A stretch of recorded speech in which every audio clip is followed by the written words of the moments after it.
6 miles to Chicago. We got a full tank of gas, half a pack of cigarettes. It's dark, and we're wearing sunglasses. Hit it.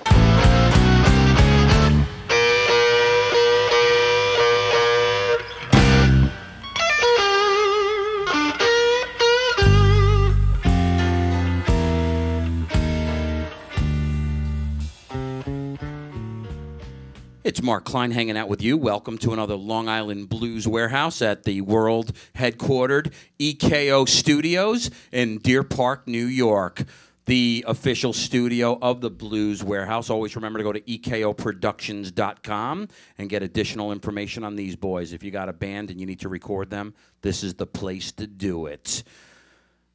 Mark Klein hanging out with you. We have some amazing talent on Long Island, as many of you are aware. You viewers at home checking the show out at liblues.com. No change to that tonight. Tonight, I'll tell you, there's a lot of bands on Long Island that have come and gone. Many bands that just aren't around anymore. The fellas on the stage tonight have been doing this for almost 3 decades now. This fella's been going strong from New York City to the Hamptons and everywhere else in between. This week's featured artist, please say hello to Phil Varca and the Slam Jammers.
have mercy.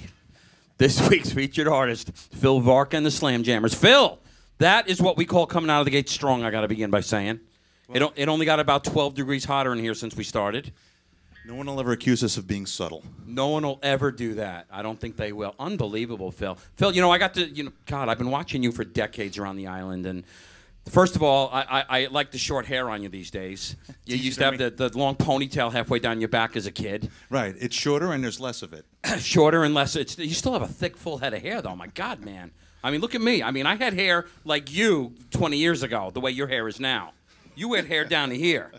The good old days, man. The good old days. Yes, all right. Speaking of those days, I want to start with some history with you if I can. I want to talk about when you began musically. How old were you? What made you decide this was a direction you were going to head into in life?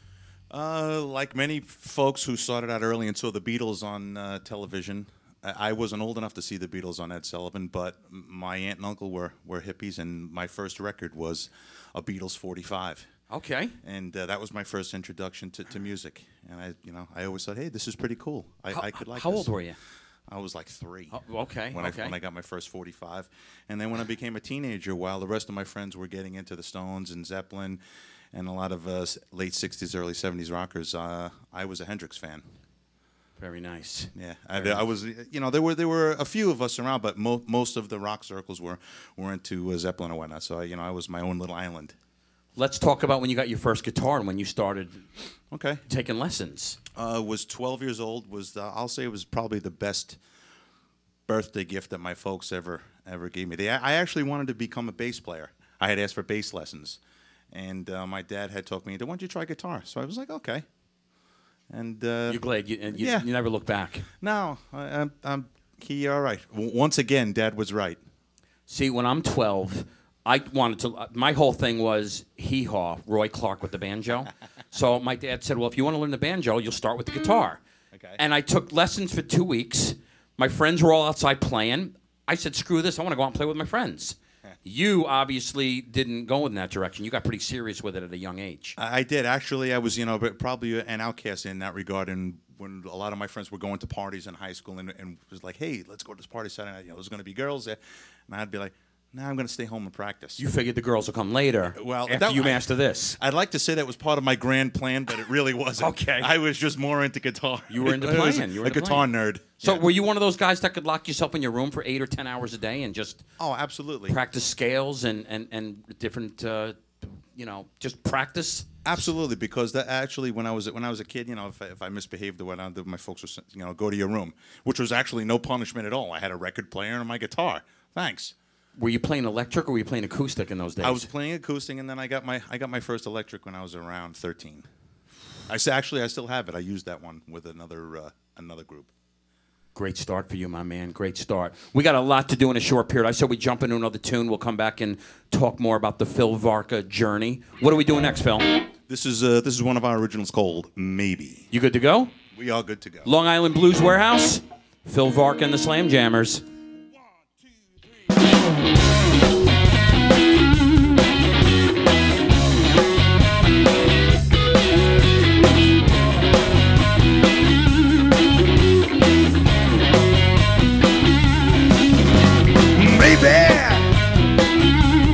Maybe I'll just stay where I am.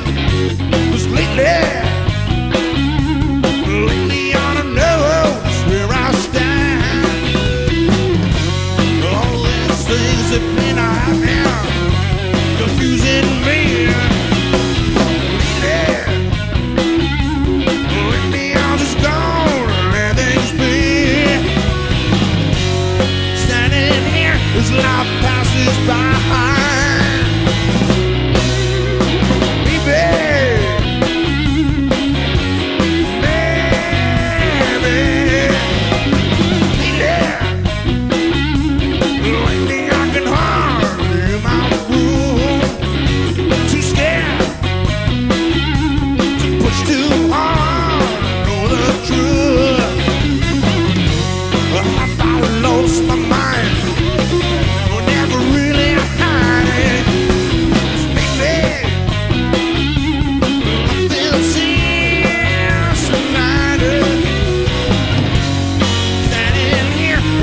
So my doubts are just so damn tired of standing here, this life passing by.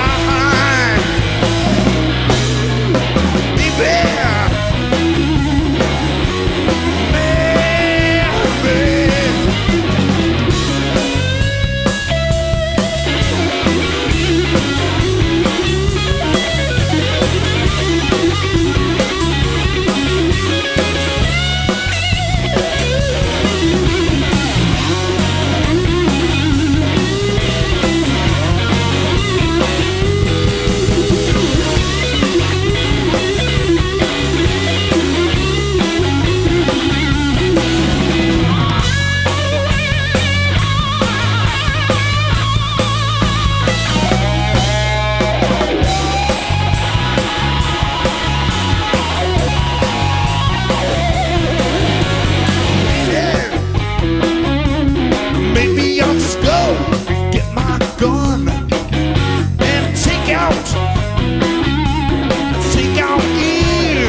It gets another few degrees hotter in here. Nicely done, guys. This week's featured artist, Phil Varca, and the Slam Jammers. Phil, unbelievable, my man.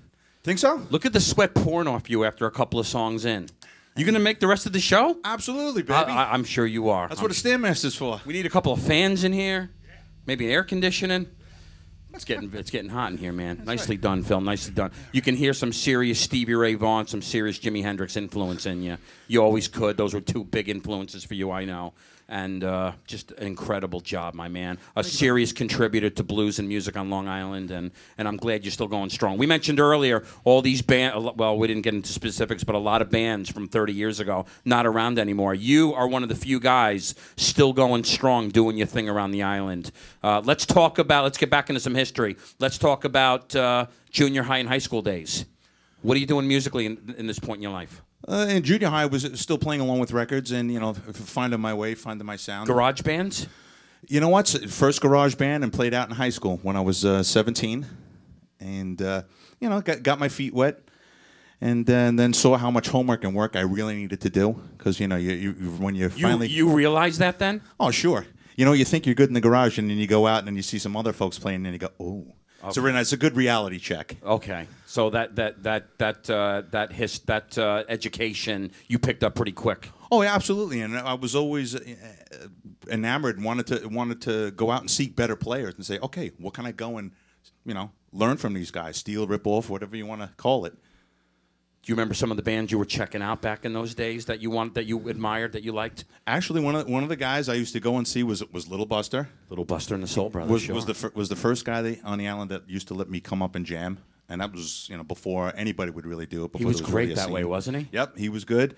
And then there was some more classic rock bands. There was a band around Sire, which had Al Petrelli in it, who is now, as you know, Trans-Siberian Orchestra. Yes, that is sure, correct. Sure. Pride of Hicksville High. And many, many other projects. Yes. Just to name a few. But yeah, unbelievable, Phil. Unbelievable. So what do you do? So in high school, is Phil Varca and the Slam Jammers in existence? Is that project taken off at this point? No, that project actually still came later. It came later, and actually the shirt existed before the band. Okay. Yes, that's a true. These guys are laughing because it's true. I actually had an idea for a band before I actually formed the band. So I got a shirt that said Phil Varca and the Slam Jammers. About 3 years before I actually started. It was 3 years premature. Yeah, I had the idea, and then I was a little slow. And what took so long for that to take off? 3 years later, what? Well, I was on the road for a year and a half, and then when I came home, I rejoined Russ. Russ has been with me since '85. 1985. Yes, and then Tom George joined us in '98. Very cool. Very cool. So you come up with this name, Phil Varca and the Slam Jammers, while being on the road doing another project? You know what? I can't really recall the origin of it. I just remember wanting to do something like this. And the group was actually larger when we first started out. It wasn't always a trio. It wasn't always a three-piece. You know, we had a piano player, and we had a different sound. It was more actually aligned with the T-Birds roots kind of sound. Very nice. And I had spent some time down in Nashville and discovered a writer by the name of Michael Henderson, who's written for just a who's who of country artists. But he's also a blues aficionado. He's aside from being a fiddle and a mandolin player, he's also plays string bass, guitar, uses baritone guitar, uses some unique tunings, has a very unique sound, and he's got like a regular Monday night gig down at the Bluebird. So I had an opportunity to see him, and he was a big influence. I mean, he had written that song, Powerful Stuff, that Disney had presented to the Thunderbirds. Okay, sure. Very cool, Phil. Just some great history, man, some great history behind you. Your 20s, let's talk about mid-late 20s. Now, at this point, Phil Varca and the Slam Jammers are going on. Yes, we're an entity. We're playing. Russ has been with me. You know, you're doing this club circuit around Long Island and Manhattan. Doing the club circuit, you know, playing some decent places that no longer exist. Playing smaller places where you either move the pool table, interrupt the dart team, you know, piss off who's ever trying to see the hockey game or whatnot. But you know, you're an afterthought. It's part of paying the dues, man. Right. Growing up in the music scene here on Long Island, that's all part of it. That's it. But great stories. As bad as much as it sucked then, it's just interesting stories to tell now, I guess. Yeah, and before we were together, Tom and Russ, they could share the same kind of stories. You know, played the same places. You know, which club owners didn't pay you, who wanted to screw you after the first set and say, look, the room's a little empty. Do a short set. We'll pay you half the money and we'll have you back, or we'll pay you the whole thing and we're not having you back at all. Yeah, all of those. Been there, done that, man. It was horrible, but it's part of the Long Island history, man. Mm-hmm. And you were a big part of that, man. And just the tremendous contributors I mentioned to blues and live music on Long Island. So well, thanks. I thank you. I couldn't do it without these guys. I know you got a great rhythm section behind you. These guys are top notch. There's no question. And we're going to get into a bit of chat with these boys soon. I say we get into another tune. We'll come back and talk with these boys. What are we going to do next, Phil? I'm going to do a quick tuning. And then we're going to do a song called Come and Get It. An original? Another original. Another Phil Varca original. You go ahead and tune up. What can I talk about for a second or two while he's tuning up, Ralphie? Nothing. I'm just going to say this. Once again on the Long Island Blues Warehouse, we're going to keep it moving with this week's featured artist. It's Phil Varca and the Slam Jammers.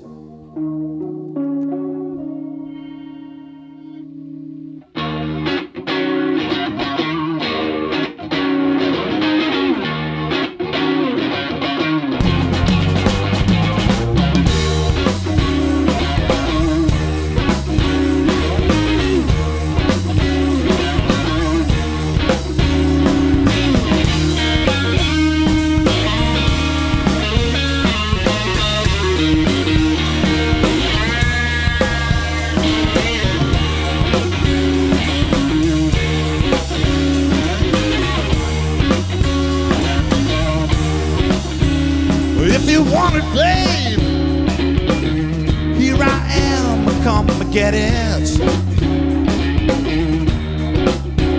If you want it, babe, here I am, come and get it. 'Cause if you let me love you one time, you won't forget it. If your mind turns to one don't you let out? If your mind tends to wander, come on, babe, why don't you let out? 'Cause if you let me love you one time, you won't forget it. Come on, boys.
Don't we do it?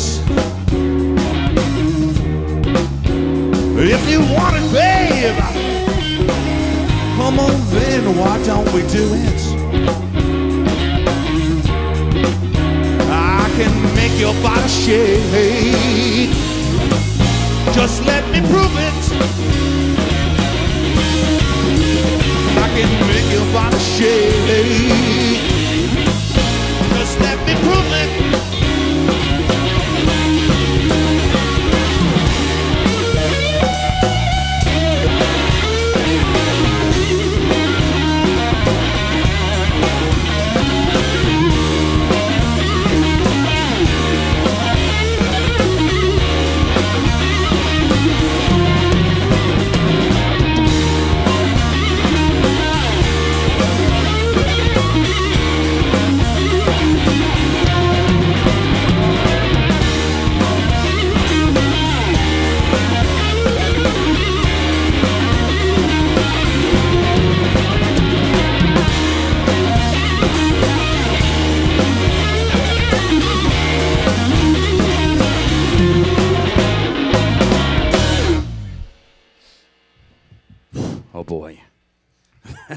This week's featured artist, Phil Varca and the Slam Jammers. Nicely done, as always, Phil. Nicely done. Good job, my man. Let's grab Tom Porter on the bass if we can.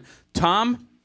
Hey. It's good to see you, my man. You as well. How you doing, all right? I'm doing really well. Born and raised here on Long Island? Born and raised, South Living Shore. down in Florida a little bit these days? Yeah, a couple of years now, yeah. All right. Yeah. Doesn't make you a bad guy. Well, maybe Why'd you it leave does. us? Have you been outside this week? Yeah, I hear you. Okay. Enough said on that. Enough Enough said said on on that, that. All yeah. right, very nice, man. Let's talk about some history, man. I know you've been with Phil since 1998. Let's talk about the history. Let's talk about when you began holding down the bottom end as well as you now do today. You started as a young guy, I'm guessing? Started as a young guy, yeah. I started trying to play the drums when I was real young. But, You started with the kid originally. Yeah, well, and found out, my mom found out real quickly it made way too much noise. So I quickly shifted over the bass. And my inclination to be a drummer has really kind of, I think, helped me over the years to be a better bass player. But Do you still touch the drums at all yeah, today? yeah, I dabble. I keep a set at the house, yeah. Do you dabble a play bit. out like in Florida and with the drums, or No, you I strictly have. bass? Yeah, I have played out a little bit. So you've got the chops strong enough to do that. Yeah, to do a couple of songs. I wouldn't do a whole night. It doesn't interest me enough at this point Fair to do a whole enough. night. No But yeah, passion for it. they let me up on stage once in a while to play. How old were you when you got serious with the bass? High school, probably 14, about 14. I Passion grew suppose. about that time frame. Yeah, it was just, fell in love. I mean, it was just what I wanted to do from the first time I played, yeah. Well, let's talk about what you were doing junior high and high school days musically. you involved in garage bands and school projects? And Yeah, things of that I nature? was in, like most of us. I was in a high school band and classic rock kind of stuff. And around about right about the time I exited high school early, I found punk rock. I got into the punk rock scene. You went through that phase in life. Went through the phase, left high school, went into the Lower East Side of Manhattan, started playing that circuit, a hardcore punk kind of a thing, for a couple years. But I learned how to play the bass to the Allman Brothers. That's what I literally was locked in my room for years. That was the influence for you. Live at the Fillmore East. That's I played it about 1,000 times. Great influence to have, my man. Yeah. Great influence to have. So it was in my blood. I'm sure you've seen the Allmans probably a few thousand times in your day. Couple times. Yeah, I had the opportunity to see Warren Haynes just last week with just 200 people in someone's backyard. Some believe it or small, not. intimate little gathering. Aren't those really great, cool. man? Amazing. It was really Those amazing. shows Very are special. Yeah, very special. So you got to hang out and be a part of that. Yeah, it was pretty cool. Really cool, actually. You get some pictures of that? Sure did. You have any video of it? No, I have pictures, and I left with a guitar of his. So, All right, so it was very pretty cool, man. That's a good exit. That's awesome. I love hearing stories like that. That's good. Big guys playing at the intimate rooms and hardly anybody. That's awesome. That's really cool. Let's talk about what you were doing before Phil Varca and the Slam Jammers. I know you joined this project in '98. What were you doing in the early '90s? Well, I was playing in a band at the time, kind of the same circuit that Phil was playing on, and our paths crossed. Through that circuit. Yeah, through that circuit. We kind of came to know each other. I knew his band, he knew my band, and it got to a point where Phil was about to leave for Memphis to do some shows down in Memphis, and there was a question as to whether the then bass player was going to be able to make it. And I had been filling in for him on and off probably for a year or two. And Prior to that. And so I went down to Memphis with him, and we went down for a couple of days, and that was it. We were down there and decided you're going to be the permanent guy. That was it. Yeah, that was it. Very cool, man. It's cool. Very cool. It's been a great ride. Yeah, we've got a lot opportunity to do a lot of really good stuff together. So it's real good, real good. Holding down the bottom end, fantastic, my Thanks, man. Thanks. Love what you're about. Great feel on that instrument. Thanks. Appreciate Great that. dynamic to this project, and keep going strong. Tom Porter on the bass. I thank you much, my man. Thank you. Phil, let's keep it moving. We'll come back and chat with Russell Stone on drums shortly. What are we doing next? We're going to do an instrumental of ours called Runaway Shuffle. Blues Warehouse. Phil Varca and the Slam Jammers.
Phil Varca and the Slam Jammers. Nicely done, Phil. Thank you. How you feeling, man? All right. You need a little oxygen? Nah, we're good, babe. I'm just getting warmed up. Do I need a little oxygen? Probably. I'm feeling a little lightheaded after that, Feeling man. winded? I'm feeling it, man. If I'm feeling it, I don't know how you're doing it, man. All right. And you're about my age. That's all right. But you're in the shape I was in 20 years ago today. That's the difference. So God bless, man. God bless. I'm well oiled. I see that. I see that. And you're doing something right. You're eating your Wheaties or something. Whatever you're doing, keep up the good work. Let's grab Russell Stone on the drum kit if he'll go ahead and pull that mic around in front. How you doing, Russell Stone? I'm all right. How you doing? That is Phil, that's a guy right there that can seriously exchange eights with the best of them, I got to begin by saying. That's a serious drummer back there, man. Thanks. You don't mess around when you bring players out, do you? I certainly understand why Russell Stone has been with you since 1985. Does that sound right, Russ? Sure. 85. In this band. In this band, right. Yeah. Let's start with some history. Let's talk about the first time you got behind a kit. How old were you, and what made you decide this was a direction you were heading into in life? Well, when I was a kid, I was like 2 years old. My father used to have a set.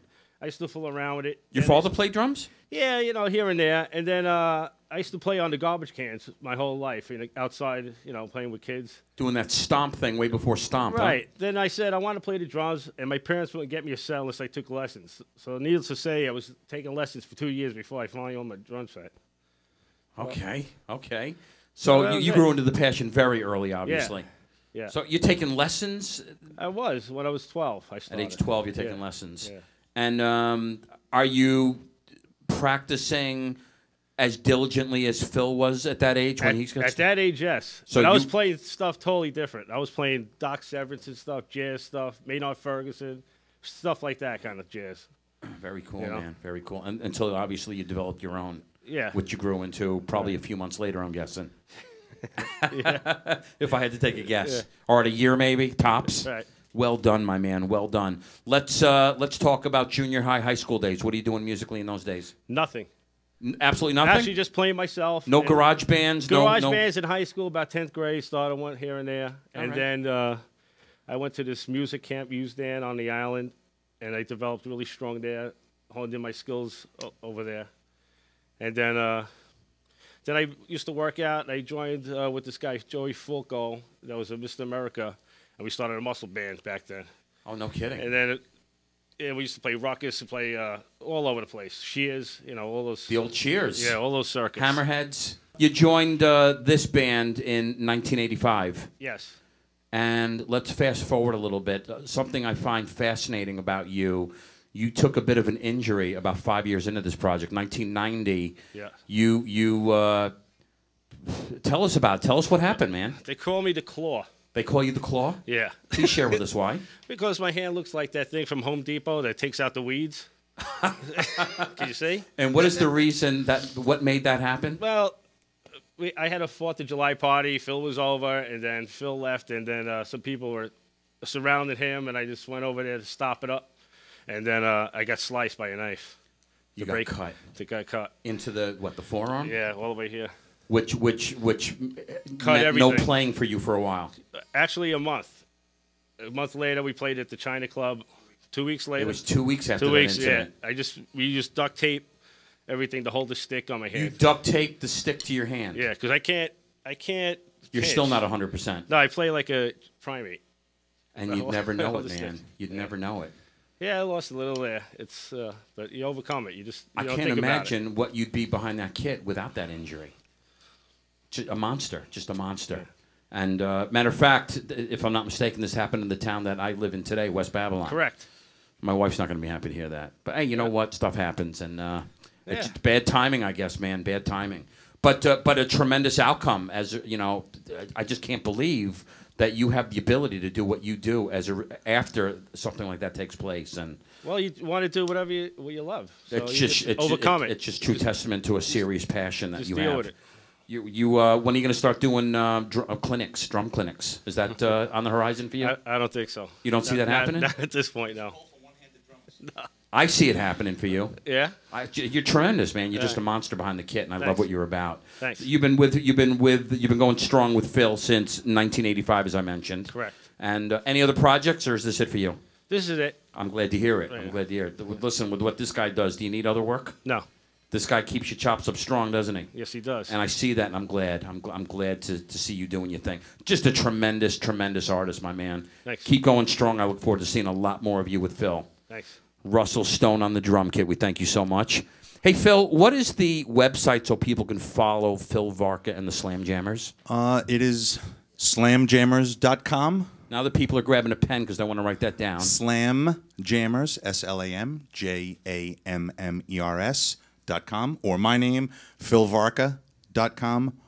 Or if you're really into typing a lot of letters, you can do Phil Varca and the SlamJammers.com. But it's not necessary. It's not necessary. It's not necessary. And I imagine you update it regularly. Yes, we have our shows on there, and an archive of photos, things that we've done, places we've gone. And it's nice, you build up after this many years, you build up a nice history. Absolutely. I just saw some great pictures I was talking about earlier on Facebook there from Mr. Rich Balter, as we mentioned. Right, Great photographer here in Long Island. Did a great job shooting you guys at KJ Farrell's in Belmore. Yes, that was this week. That was a nice job that he did, and that was a fun gig for us because the owner Kevin there has put together a really, really nice music venue. It's geared towards music and music only, not where music's an afterthought for most Long Island clubs. There should be more music venue. There should be more clubs like that on Long Island. We could only wish. We can only wish. We can only wish. But thank goodness for that club because that's a great Nassau County venue for you boys, and I hope to see a lot more of you out at that venue. And check out the one we talked about in Patchogue as well. You got to talk to my buddy Dan at 89 North Music Venue in Patchogue. He will love to have you guys in there, and we'll have to talk off camera about a few other places I think would work well for you boys. So I'm glad to see you still doing your thing. Speaking of doing your thing, let's do some more in here. What are we doing next? We're going to do another one of ours called Summertime. Long Island Blues Warehouse, we're going to keep it moving with Phil Varca and the Slam Jammers.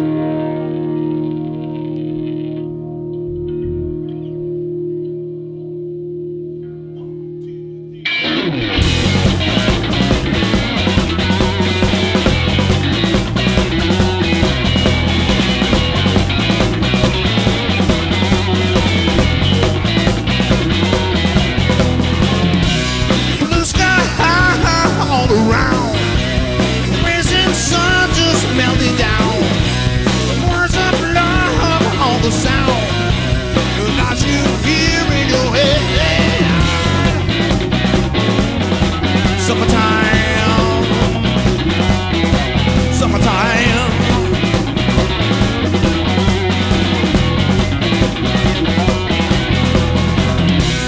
Cool breeze, baby, blowing. Run your fingers through my hair. Feel your heartbeat going. Let's make love in the sand. Summertime, summertime.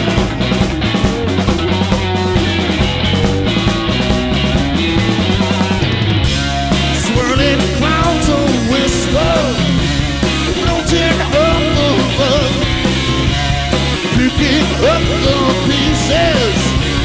Let's make love. Summertime, summertime.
you hear in your head. Summertime, summertime.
Kick-ass is always my man. Phil, I get a lot of young, up-and-coming musicians checking out the show every week. A common question I get asked are on how musicians, how the thought process works for writing songs. It's different for everybody. Let me ask you this.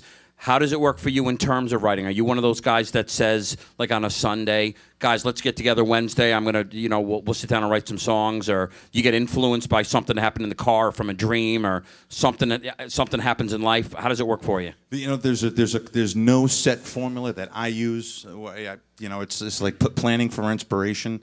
You can't really do that. It sort of has to happen organically. It grabs you when it grabs you. Right, and sometimes there's long stretches where nothing comes to you, but you brought up one of those. Sometimes you could be driving in the car, and a riff or something can come into your head. And I used to sometimes carry a recorder with me way back in the day. Lay it down so you don't forget it. I would either call my answering machine and leave it at home, or now that you have cell phones, you can just hum something in it, leave yourself a message, so you wouldn't forget it, because there's many things that have gone into this side and come out this side. You forget about later, and you're like, what the hell was I thinking earlier? Yeah.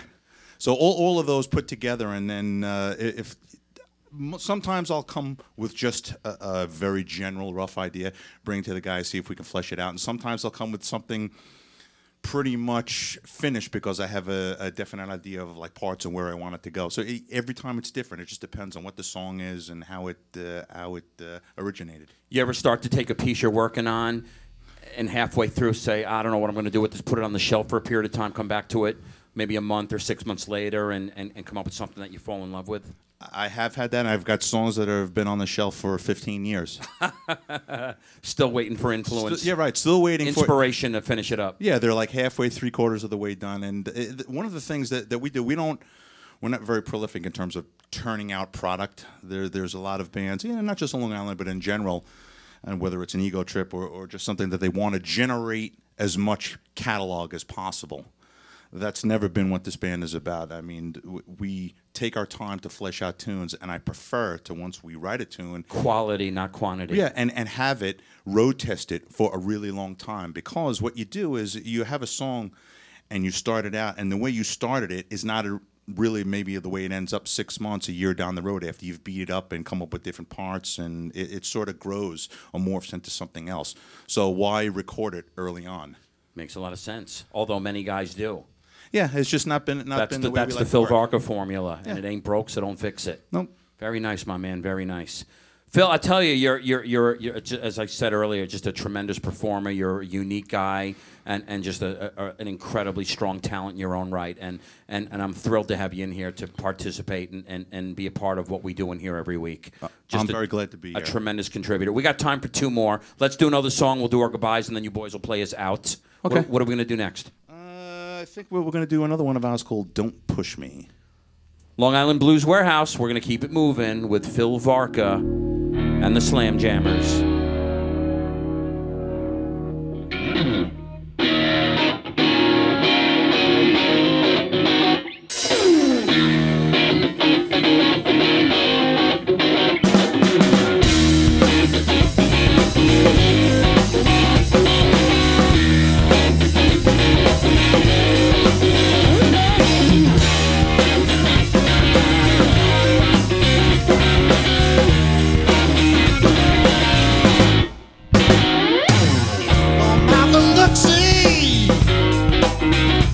about what's going on. I've seen better days, but now they're gone. I'm accused, yes I am, of not walking a line. So excuse me if I spit in your eye. Then I'm back on, baby, and I'll answer to you.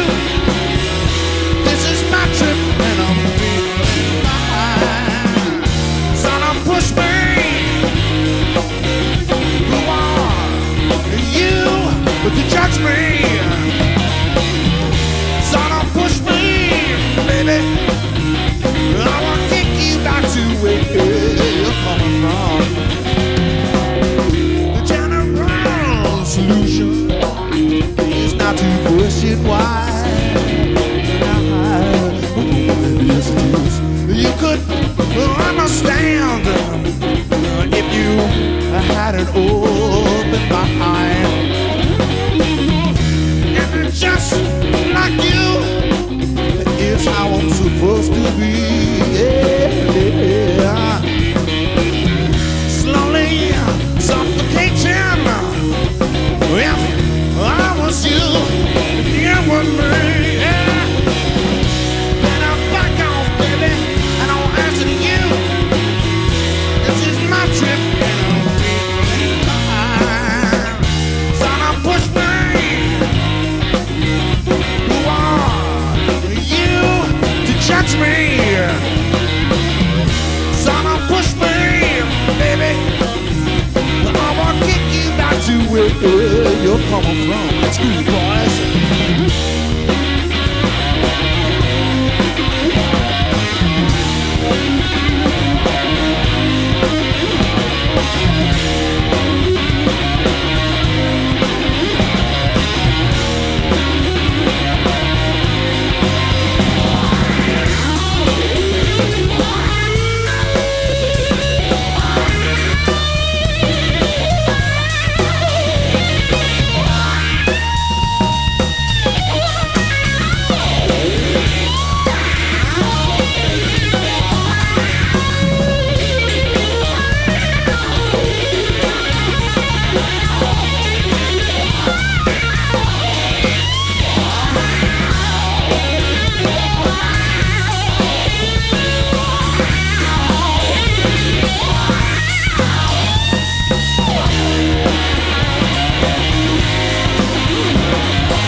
I could see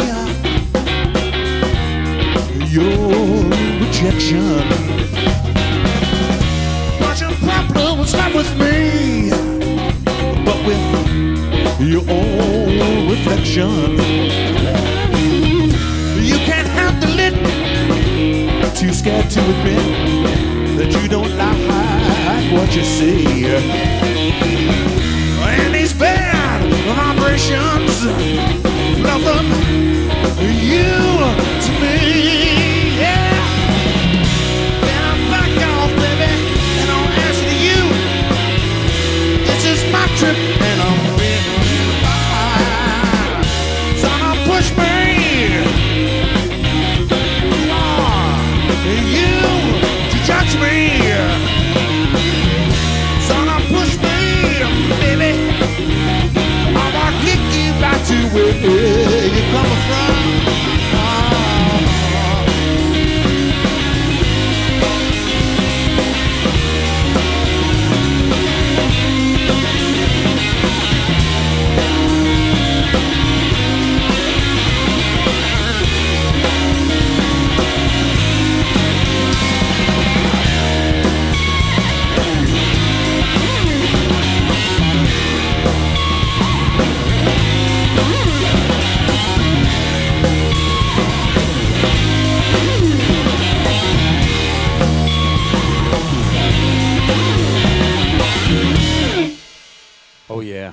Nicely done, Phil. Don't push me. Nicely done, as always.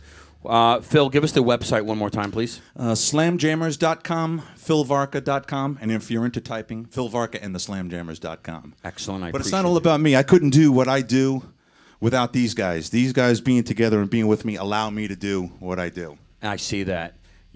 These guys, as fortunate as they are to play with you, you are extremely fortunate to have them. There's no question. Well, I don't know if you're fortunate. Ask them when I'm ragging on them when they somebody makes a mistake. It's just a great dynamic, you three. The chemistry is awesome. You guys jive well together, and I thank you so much for what you do. Let's go ahead on the drums. We've got to thank Mr. Russell Stone back there in the kit. Thank you so much, Russell. Appreciate it. Over there on the bass, Mr. Tom Porter. Thank you so much, Tom. Thanks for having us. Last but certainly not least, we got to thank Mr. Phil Varca, guitar and vocals. Thank you so much, Phil. I really appreciated having you in here tonight. Thank you, Mark. Look forward to seeing a lot more of you with this project and future things to come. So keep going strong, my man. Definitely. No intentions to retire yet. I'm glad you're still very, very young in your career, and keep doing your thing. I look forward to seeing you continue to grow as you do your thing. So God bless. I appreciate it. You want me to gain weight? Grow? I do not want you to do that. You maintain your weight and grow musically. Keep writing, keep playing, and keep growing as a musician. Nothing more, nothing less. Can you do that for me? I'll do my best. I appreciate it. Remember to check out EKO Studios at ekoproductions.com. They, of course, are the official studio of the Long Island Blues Warehouse. For the Blues Warehouse, I'm Mark Klein at liblues.com. Thank you so much for joining us each week, checking out what we do here at EKO Studios. Phil, you're going to play us out. What are we finishing up with? We're going to finish up with our version of a ZZ Top tune called Just Got Paid. Well, I'm going to say thank you one more time, and please say goodbye to this week's featured artist. It's Phil Varca and the Slam Jammers.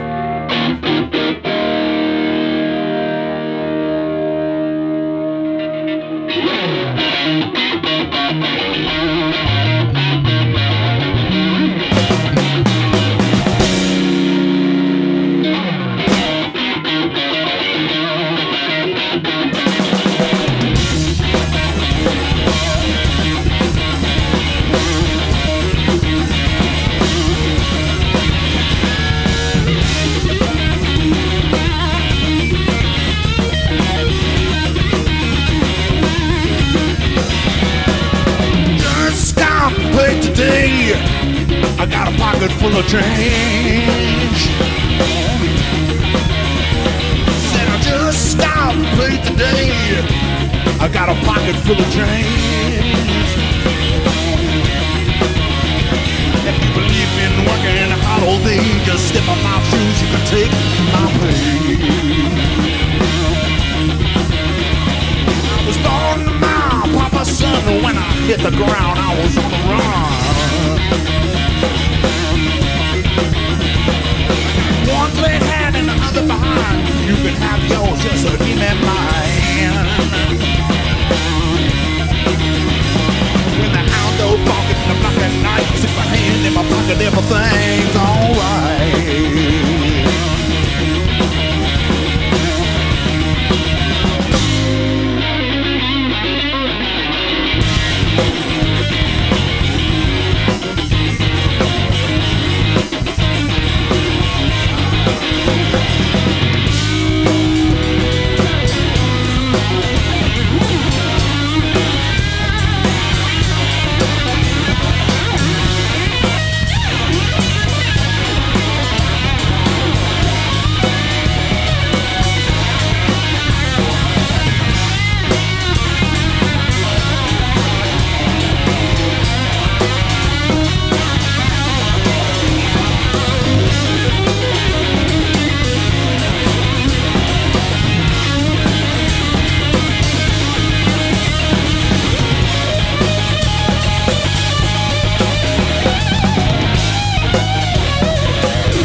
pocket full of change.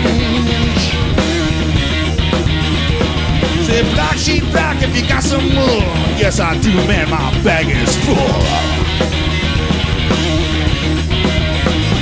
It's a root of all even, you know the rest. It's a way ahead of what's sucking bad.